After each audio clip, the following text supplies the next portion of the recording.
He's telling his sons, look, I'm fixing to die, and he's basically blessing the two sons of Joseph. Their inheritance would be split between these two boys. But now, Jacob's on his deathbed. And we're fixing, not just us, but I believe his sons are going to see a side of Jacob that they hadn't seen before. Now, how was Jacob's demeanor?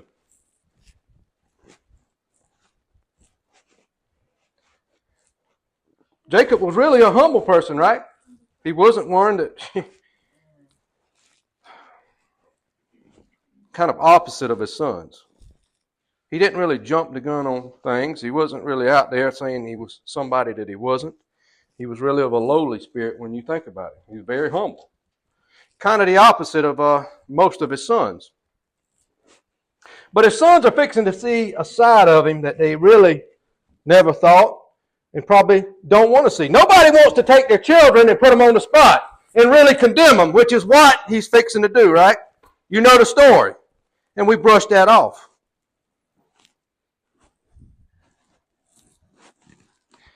Chapter 49.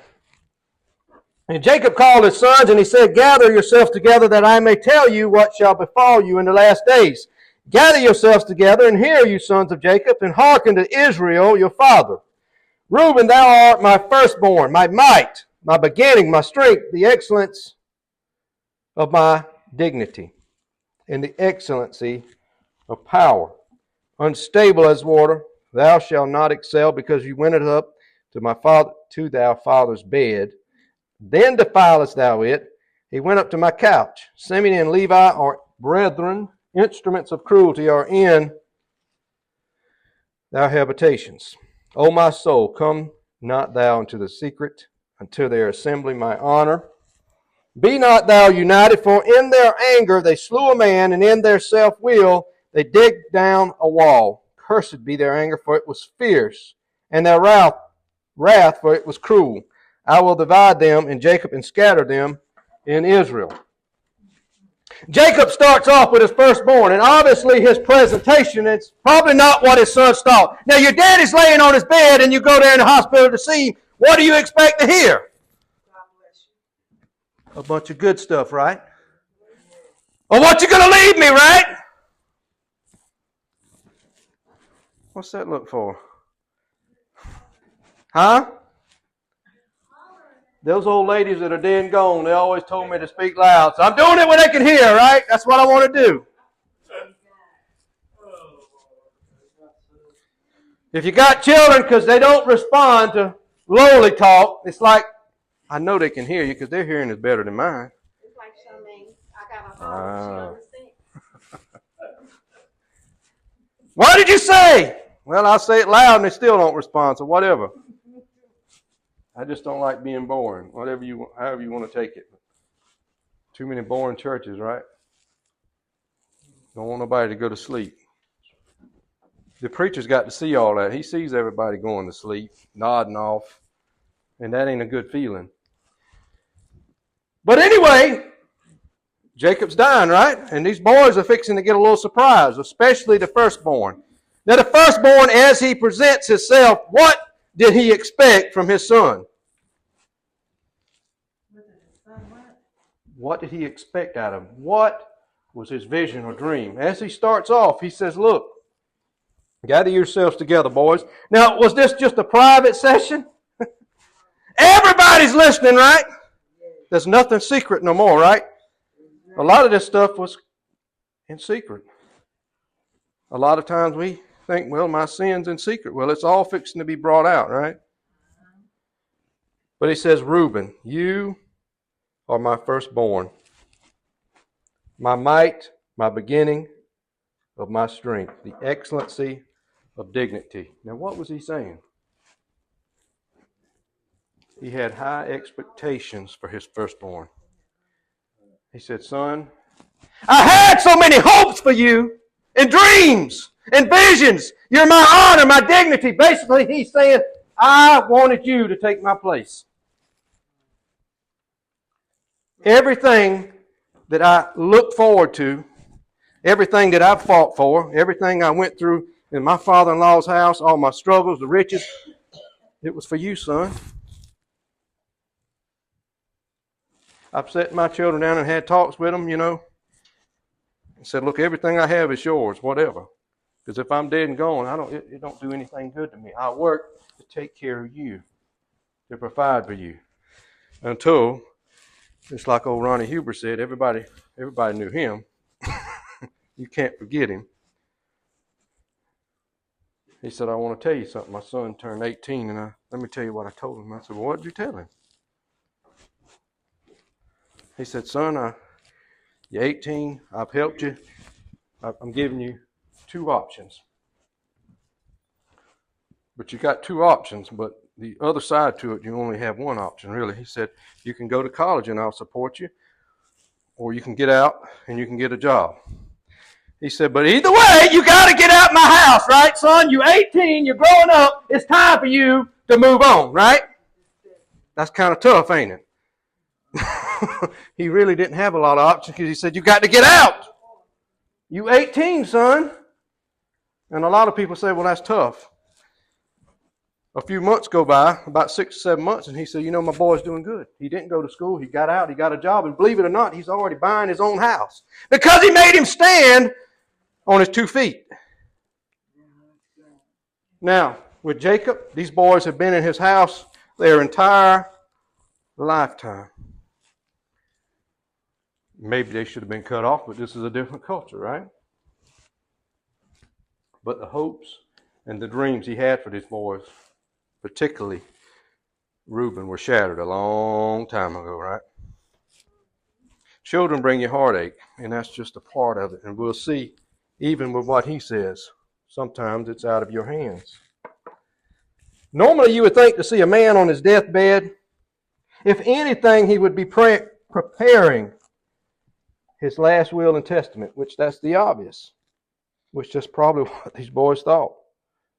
Daddy's fixing to die. I'm going to be the one to get everything, right? I'm going to get this. I'm going to get that, right? And this whole thing is quite the opposite. Here Jacob has come with the reality of what his sons have become throughout his life, their life. And these boys are quite old. He's old, and they've done lived. I would say he's probably got some great-grandchildren at this time, maybe even some great-great. But by their own actions, it's going to bring forth some type of fruit in their lives and their future generations. The curse of sin that started in Genesis 3:6 just won't go away, will it? The curse that started with Eve and Adam, it don't disappear, does it? What happens? Where does it go? Where is it? Where is it at, Joseph? Where is it at? It's in you and me, right? What is that? It's the blood, right? It's in the genes.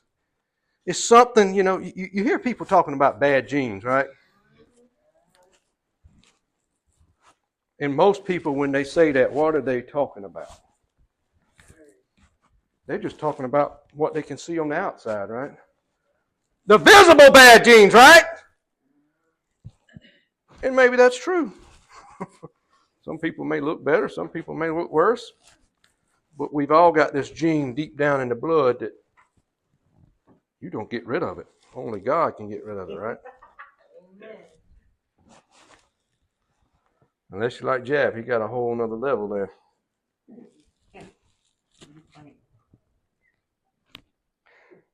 It's truly bad blood that's passed on from one to the next.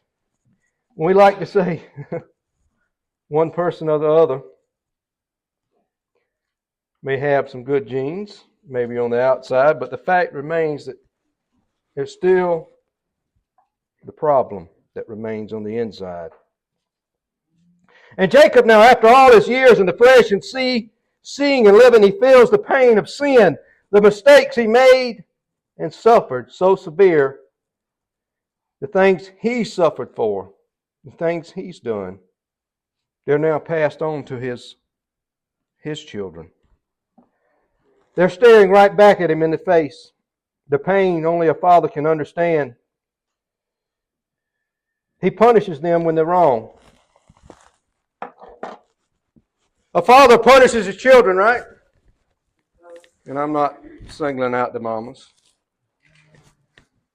But this was I hate to say it this way, the male-dominated society. It was the man that was supposed to be handling business to make sure things were going the way they were supposed to go, right? And you see the result. A lot of these men, their wives affected their decisions, their outcomes. It did a lot of bad stuff in their lives. There's just no way else to put it, right? But a father will discipline their sons when they're wrong.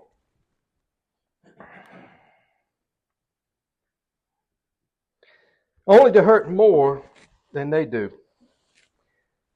It seems a worse punishment. It seems a worse punishment when you know you're punishing your child for something you did. And you have to sit back with that and say, I'm a bigger hypocrite. The biggest hypocrite, because think about it. How can you punish somebody for something that you were guilty of yourself? Can you imagine the pain of that? This is Jacob, right? He looks at his sons. He realizes, boys, I've made just as bad and wicked and foolish mistakes as y'all have. But now, just like I was punished, just like I suffered, it's your turn, right? That's the hardest thing for a father to have to do. They know what's necessary and what has to be done, but the children say, son, it's easy to say, Daddy, how you hurt more than me? I'm the one on the receiving end, right? But that's not really the case.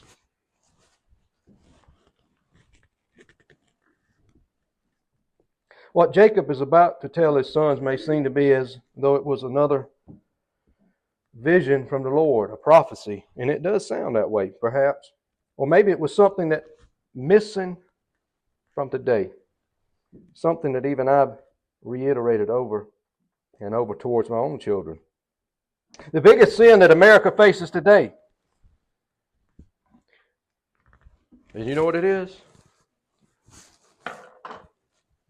Joseph, what do you think the biggest sin in America is? The biggest problem that America faces, the biggest problem that Trump would have to try to, if he wants to fix this country, the biggest thing he's going to have to try to accomplish is really to him impossible. Can you take a guess? It's that so many children ain't got no daddy. If so many children have to do without a daddy. The poor mama's doing the best she can. That's all they got, right? There's no daddy to do what? To watch over them, to bring justice, to keep them in line.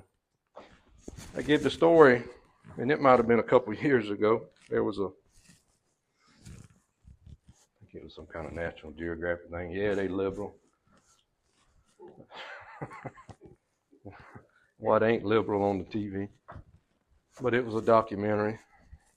It was the one thing you could cut on, and it didn't have a cuss word in it. You can't even cut the news on without that anymore. That's where we are.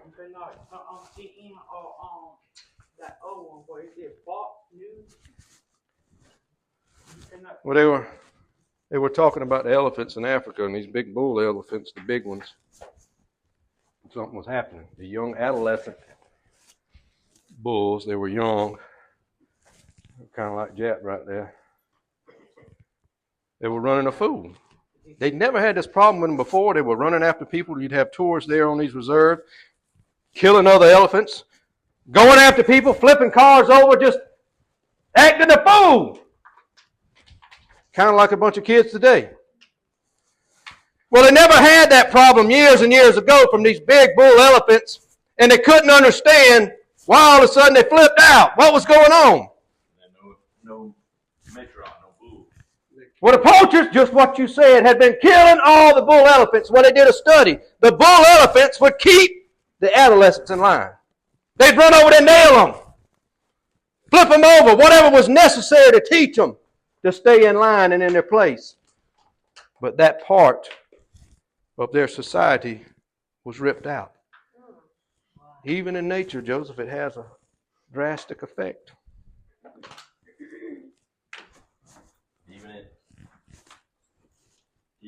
Even in now, you got a bunch of chickens and you got a rooster and he keeps everything in line. It's part of a society. Yeah.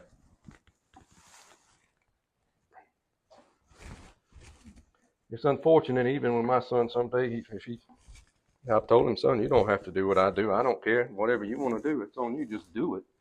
You're going to do it. You ain't going to sit around. You're going to do something. But to go with me, he's going to see things that he shouldn't be exposed to. My daddy can testify, and if my baby brother was in here, he could. James can testify going into projects what you see. The advantage of that is, hopefully, you there to tell him what it's about. It is, but in a world, you would think a child, teenager shouldn't have to see this stuff, be exposed to it. You want to protect them from it, but you can't. You see people coming in and out the projects in one particular house, and one or two things. Either the girls have got the boys in and out, or either they selling dope all day long. It's a revolving door. And even sometimes you see certain people you know coming in there and they get busted. I've done been down that road.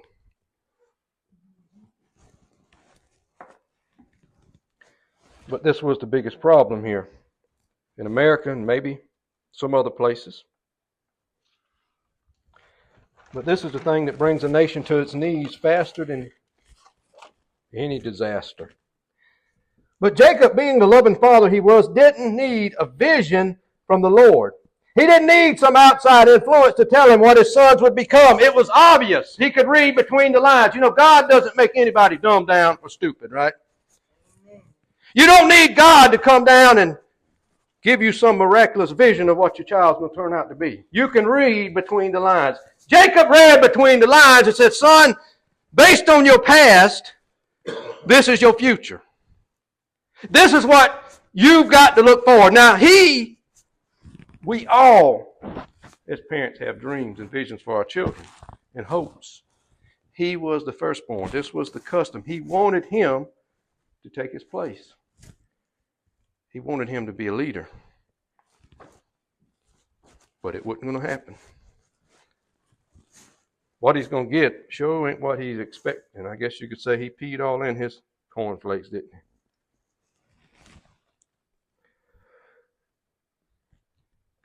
he? He knew him like the back of his hand. And as a father should know his own son, he should know their very voice. You know, Jesus said that very thing, did he not? He said, my children would know my voice. They'll come to me. They'll know him. You know, the Bible talks about it would, in the book of Romans, they're going to sing a strong delusion. They believe a lie. He even talks about it would, if it was possible, the very elect would be deceived. But it isn't possible because he said, they know my voice. He knows us. We know him. We should. It shouldn't come as a surprise. Now the hard part begins for Jacob to tell his sons, you're going to reap what you've sowed. Verse 3.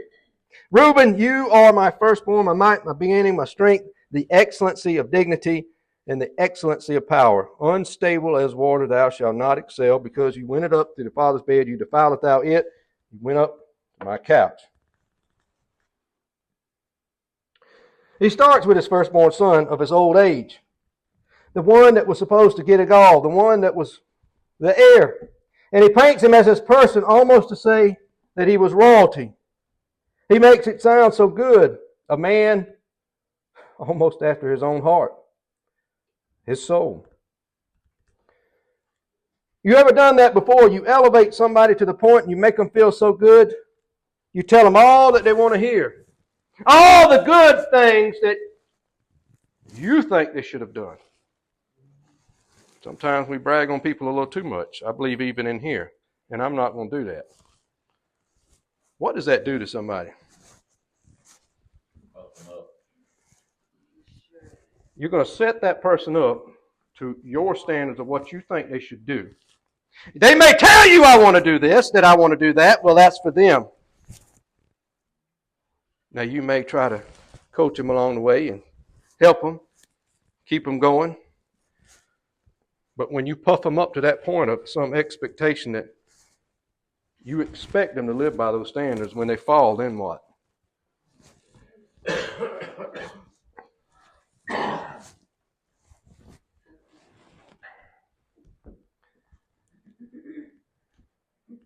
But he made him feel real good, and then he's going to break him down back to reality. But this was all the hopes and dreams he had for his son, to be the one in charge, the leader over the nation. It was supposed to be Joseph.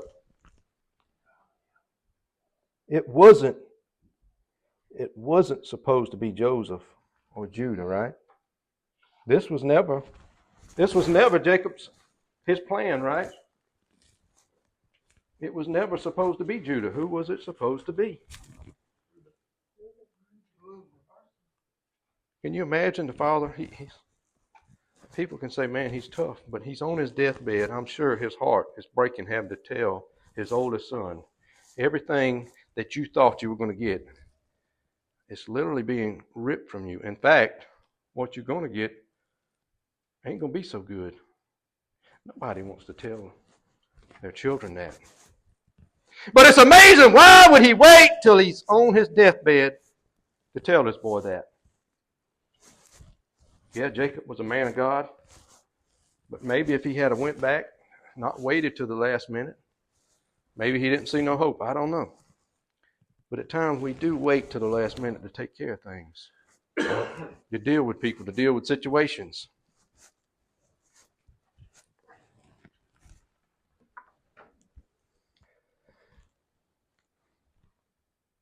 As it was but a dream, it was shattered, I guess you could say.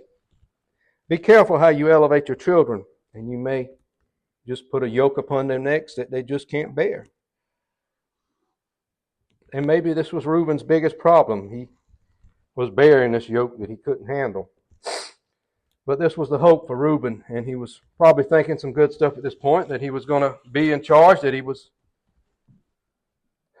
just getting false hopes. Then Jacob brings him back down to reality. Remember, all this is done in public, right? All these boys are standing there. They're hearing everything, right? Nothing's hidden. They're probably sitting back there thinking, what? I'm next. All my trash is coming out, right? Can you imagine that?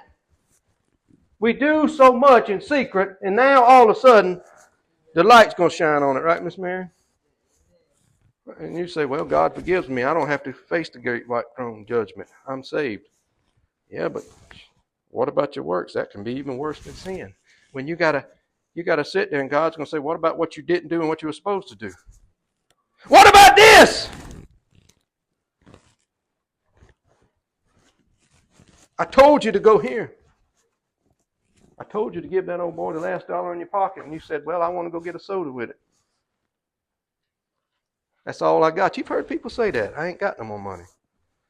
And the next day they're doing what they want to do with it.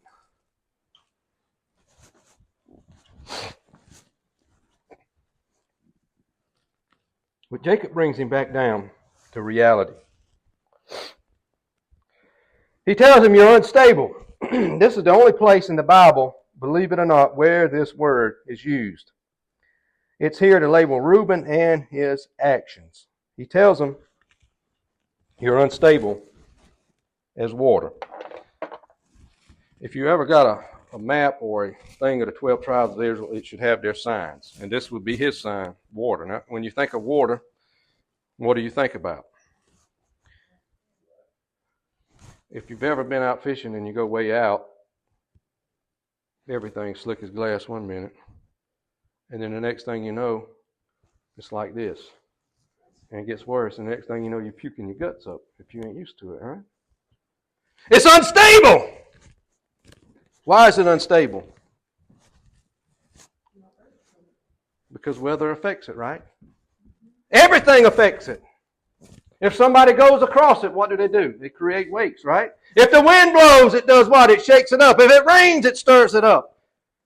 Jacob said, son, you're as unstable as water. Now imagine him hearing that, what he thought. You know what? You don't have to be a Harvard-educated individual to understand what he just told him. He pretty much throwed him under the bus real deep. He said, son, you ain't good for nothing. Can you imagine how much faith would you put in somebody unstable? Would you leave them to guard your house? Would you put your family over them? Joseph, would you take all your money and say, can you watch after my stuff and keep it safe for me? Only to return and your money ain't safe no more. In fact, it's gone. And when you ask him what happened to it, he can't even give you a straight out answer. This is his firstborn. This is the boy that he's watched for all these years. He didn't need God to tell him he was unstable, did he, Miss Mary? He didn't need nobody else. You know, at times we have these ways of thinking of our children, even though deep down we know just who and what they are. We may not say it, but now the truth's coming out. Yes, ma'am.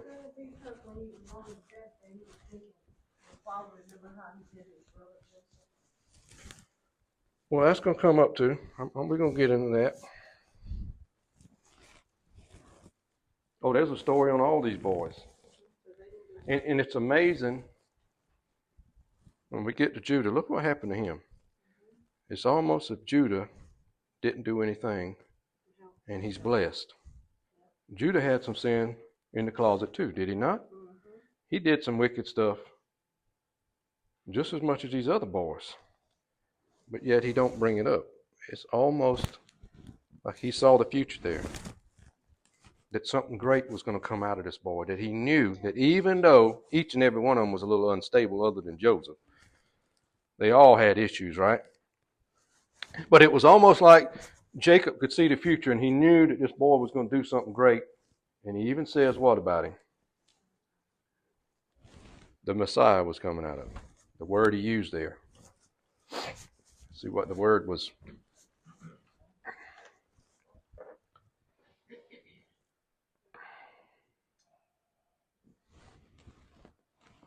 The scepter shall not depart from Judah, nor a lawgiver from between his feet, until Shiloh come. Verse 10, that's what he just told him. The Messiah will come from him. Now that was probably the first time these boys had ever heard that, and they probably didn't have a clue what he was talking about. This is new language to them. Now I believe with that, this is something that probably God had told Jacob in a dream or a vision, and only he knew it. And I'm sure them boys are sitting back there, what is he talking about? Why is Judah kind of getting a free pass here and not getting chewed out for all the wicked stuff he did? Because he had sin, right? He had sin, right, Joseph?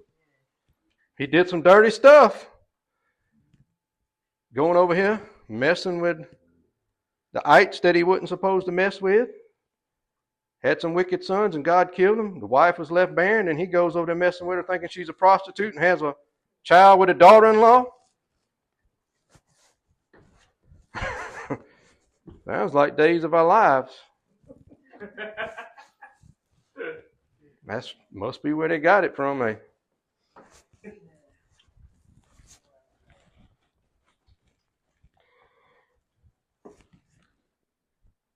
But it wasn't supposed to be Joseph or Judah. It was supposed to be his firstborn. As a dream, it was shattered. But this was his hope for Reuben, probably thinking something good would come out of his life. Something was going to change, and we all do. We think that. Maybe over time they'll change. That something will get a hold of them and turn them back the way they need to be turned, but they were all false hopes. And then Jacob brings him back down to reality and says, remember, all this is done in public. There's nothing hidden. And one day, all that we should have done or failed to do will be brought out in public. There'll be nothing hidden. He's unstable.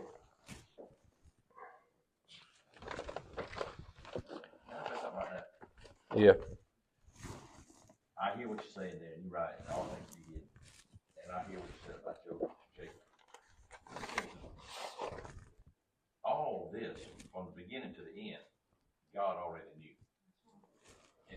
planned that. And he knew Joseph was going to be the one. Just like you don't know what your children are going to do. I don't know mine. Rick, I'm getting there. You want to get ahead of me. You asked, your son, you asked me. No, I didn't. You said you wanted to say something. Yeah. You said it. Well, let's open for him. But you're right. But that doesn't mean that you can't alter the story. The problem is God knows what we're going to do. There you go. God never said a man can't change. God don't change us. It's up to us. Amen. You know, it's just like our children. We want to force them. We want to change them, but we can't do it. And I'll get there in a minute. You're getting ahead of me. Because even Jacob comes to realize that very thing. He says that. The wording he uses, and I know it, you can say, well, I don't see that. You'll see it maybe if we get there. But Jacob, being the loving father he was, he didn't need a vision from the Lord. He didn't need some outside influence to tell him what his sons would become. And he knew them like the back of his hand.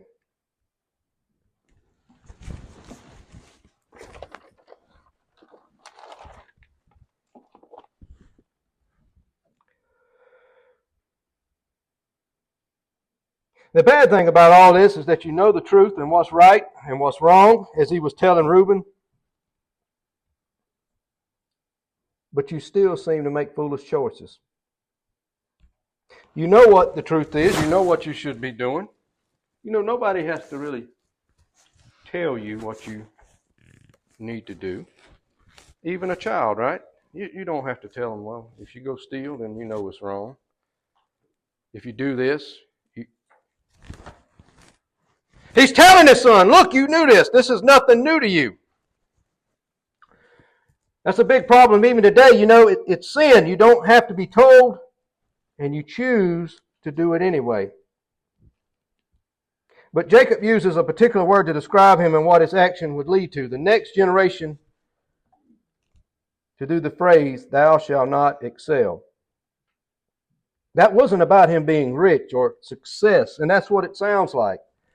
This would apply to the promise that was foretold by God to the land that they would inherit. Now, when you hear that, he would not excel, what do you think? At the end of verse 3, he says in verse 4, unstable as water, thou shalt not excel. This was a good one.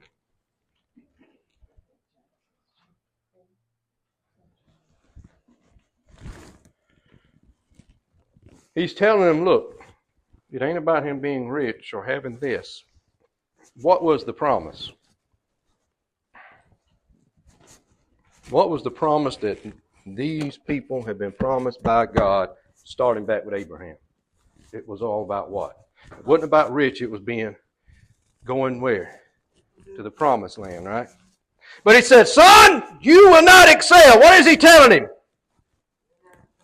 You're not going to go into the promised land. If you know the story, Moses is in the wilderness. Reuben and one of his other brothers, I believe it was Gad, they come to Moses. Guess what they wanted to do?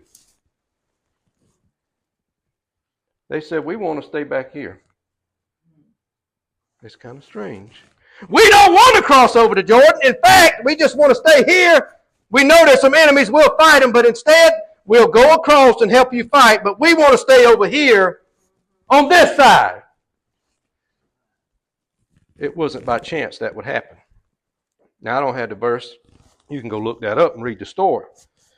But all this is, Jacob's telling him, son, you're going to be stuck back here while your brethren, they're going to go ahead. You're going to be left behind. Let's leave it at that.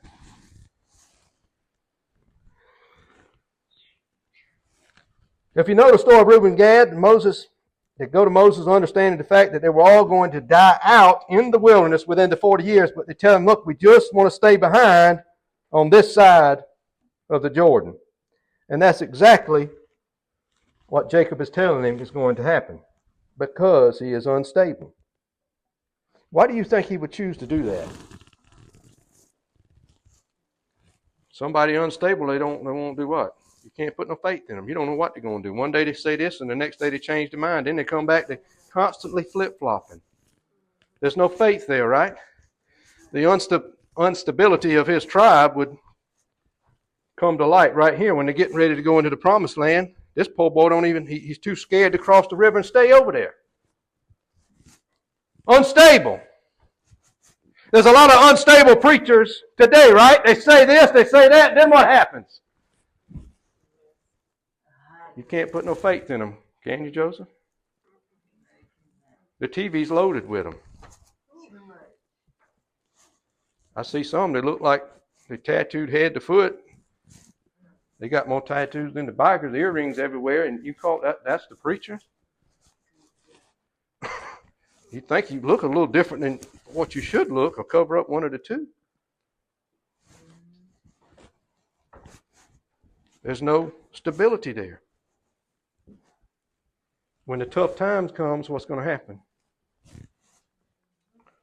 He's going to stay back here in the back. He ain't crossing the Jordan. He wants to stay where he thinks his footing is secure, right?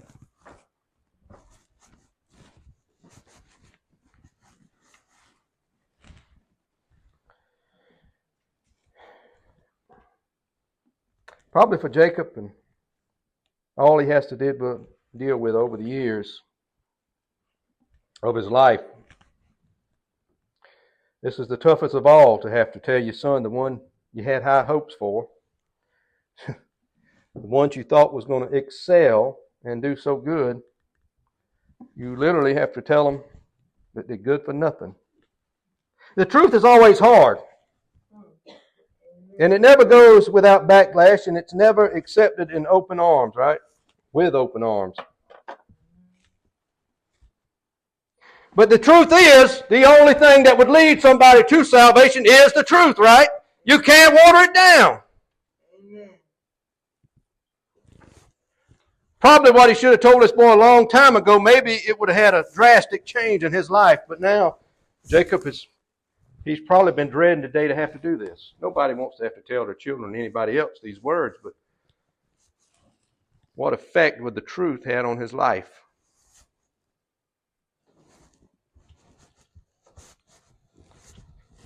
But now he literally says, son, you're good for nothing. The truth is, there are a lot of Reubens in church today. They're set up to be of importance, or somebody, one would think that they would achieve the unthinkable. But in the end, they seem to either disappear or slowly fade away. As Jacob predicted, they're unstable as water. In verse 5, Simeon and Levi are brethren. Instruments of cruelty are in their habitation. And next he moves to the second and third. Reuben's brother. It's the second and third born of Leah. But these two, Simeon and Levi, he calls them brethren because when you read this, they were born, I guess, back to back. One way to describe it. They were very close. She has one. A few months later, she has another one. 9 months, whatever the time is. Don't hold me to that.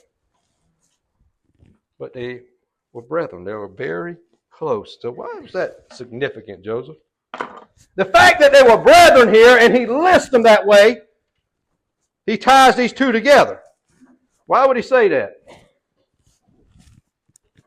What do you think he's saying? They had a lot in common, didn't they? They were just alike, two peas in a pod. So he's going to deal with them in one setting, right? Now, what were they famous for?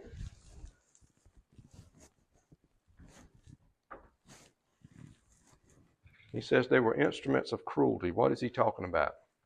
If you remember the story of Shechem, what happened there? This is where their sister, Deanna, the prince says, boy, she's looking good. I want her, Daddy! And he takes her and literally rapes her, remember? She becomes his wife, pretty much. That's what happens there. He forces it. She goes out. Well, she kind of opened the door when she seen all them other girls out there. They were dressed up in all the latest stuff. I want to look like them, right? Caleb, where is Abby at? just noticed that. She's over there. What are they doing over there? Huh? I might have to go over there and preach. Yeah. Are you going with me, boy? No, I won't. Okay, you're not going to. These two boys were peas in the same pod, right? They get an attitude. Deanna, she's been raped. Daddy, we got to get justice, right? You remember the story. They don't want to just go after the prince. They say, look, we're going to wound all of them and go kill the whole slew, right? So they go to them and lie. They said, look, the only way you can marry our sister is you got to join us. You got to be circumcised, right? And they're saying, what is this? They find out, right?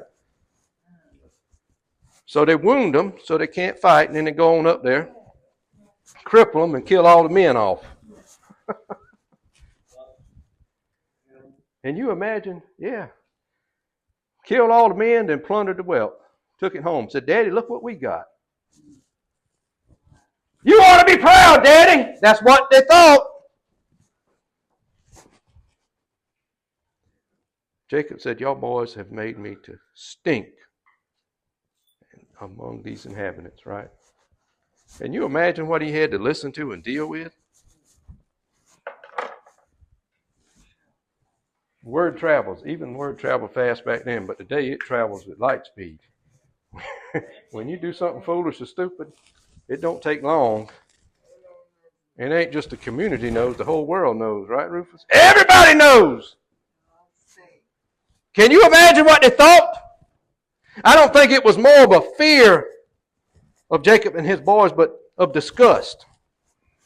They're probably sitting back because one man sinned against your sister and should have been put to death or brought whatever, however justice you want to bring. Now you want to crucify everybody for one man's sin. So they had this bad reputation already that Jacob has had to deal with over and over. And even in the Egyptians, it was probably brought up. Nothing's hidden, right? And you imagine the king there in Egypt, he said, you know, I heard something about y'all boys. Are y'all the ones that killed all the men in Shechem? What happened? The sin don't disappear. He moves to the second and third, Simeon and Levi, and he calls them brethren due to the fact that Leah has them back to back. They were pretty much at the same age. They both had and shared that same demeanor and attitude. They were exactly alike. Jacob describes their character not as men of war, but more so they were weapons themselves. Weapons of cruelty. Men that could not be contained or controlled, like a bunch of wild animals.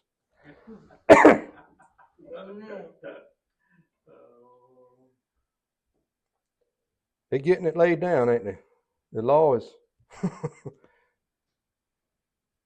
These boys had not been raised to commit such acts of violence towards others. They were just like Jacob, mere shepherds. And Ricky, this is the answer to what you said. I guess the truth of the matter, even for old Jacob, he had to realize what? When he had to confront these boys about their sin, and I'm sure he said it before, but maybe not to this magnitude. He's realizing, no matter what I do, no matter how I raise them, no matter what I tell them, I cannot affect their outcome, can I? He can't make them change. He can't save them. He can't make them act like they got some sense. I mean, he pretty much told them. He didn't say you had weapons. He said you are weapons, weapons of cruelty.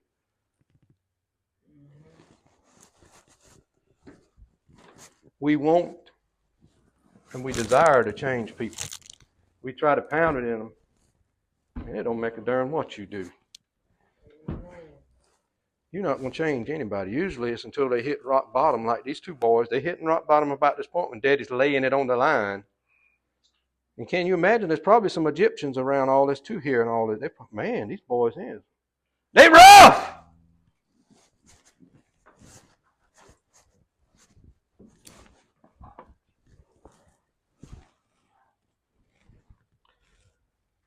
This was what brought the biggest shame to Jacob's life, was the reputation that these boys had left behind over the nation of Israel.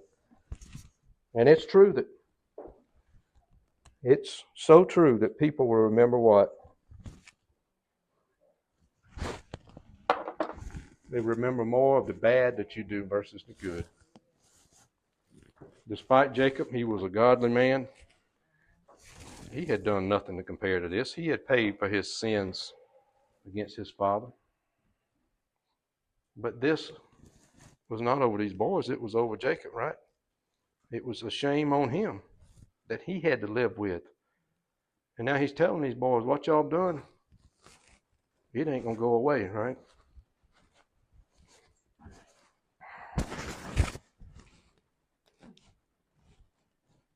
As Jacob tells them, you have caused me to stink among the inhabitants of the people of the land because of what you did to Shechem. Stop there. You close us out, Rick.